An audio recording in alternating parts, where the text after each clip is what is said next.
மழை பிடிக்காத மனிதன். இந்த படத்தோட கதைகள் என்னன்னா, இந்தியன் போர்ஸ்ல சீக்ரெட் ஏஜென்சியா இருக்காரு விஜய் ஆண்டனி. ஒரு ஹெவி ரெயின் டைம்ல தன் மனைவியோட வெளியே போறாரு.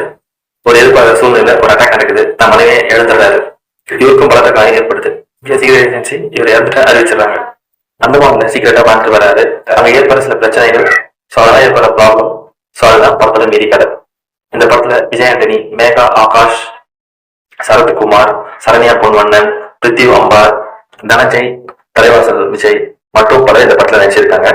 இந்த படத்துல விஜய் ஆண்டனி ஒரு சைலண்ட் மெயின்டைன் பண்ணிருப்பாரு படம் முழுக்க. அது பார்க்க நல்லா இருக்கு. நல்லா ஆக்ட் பண்ணியிருக்காரு படத்துல.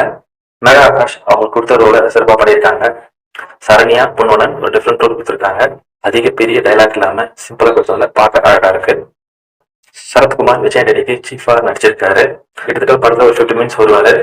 அவர் கொடுத்த ரோல சிறப்பாக பண்ணியிருக்காரு. படத்துல பிரித்திவ் அம்பார், தனஜய் என்ற புதுமுகங்கள் நல்லாவே நடிச்சிருக்காங்க. தலைவாசல் விஜய் அவர் கொடுத்த ரோல சிறப்பாக பண்ணியிருக்காரு. முரளி சர்மா போலீஸ் ஆக்டர் நடிச்சிருக்காரு. அவர் கொடுத்த கேரக்டர் சிறப்பாக பண்ணியிருக்காரு. இந்த படத்துல ஃபர்ஸ்ட் ஹாஃப்ல ஸ்டோரியோட ஒரு முக்கியமான விஷயத்த ஒரு 10 மினிட்ஸ் அனிமேஷன்ல காட்டியிருக்காங்க. படம் வந்து கதை கூட கொஞ்சம் கொஞ்சமா உள்ள போகுது. ஃபர்ஸ்ட் ஹாஃப்ல இன்டர்வல் பேக்ல ஒரு ஃபேஸில் வருது, நல்லா இருக்கு பார்க்க. செகண்ட் ஹாஃப்லயும் ஒரு ஃபாஸ்ட் எடுக்கும் பார்த்தா ஸ்கிரீன் பிளே அங்கேயும் ஸ்லோவா தான் போகுது. படத்தோட கிளைமேக்ஸ் பார்க்க ரொம்ப நல்லா இருக்கு, நல்லா எடுத்திருக்காங்க. அட்வென்ச்சர் மூவிமா தான் இருக்கு.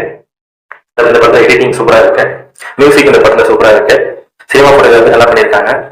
ரொம்ப நாள் கழிச்சு விஜய் மில்டன் எழுதி இயக்கி சினிமா போட்டோகிராஃபி அவரே பண்ணியிருக்காரு. நல்லா இருக்கு. விஜய் மில்டன் லாஸ்டா எடுத்த படத்தை விட இந்த படம் கொஞ்சம் பெட்டராகவே எடுத்திருக்காரு. சத்யராஜ் கேப்டன் கேரக்டர் நடிச்சிருக்காரு. கெஸ்டோட வருவாரு. முதல்ல இந்த படம் ஒரு வாட்டி கண்டிப்பா பார்க்கலாம். நல்லா இருக்கு.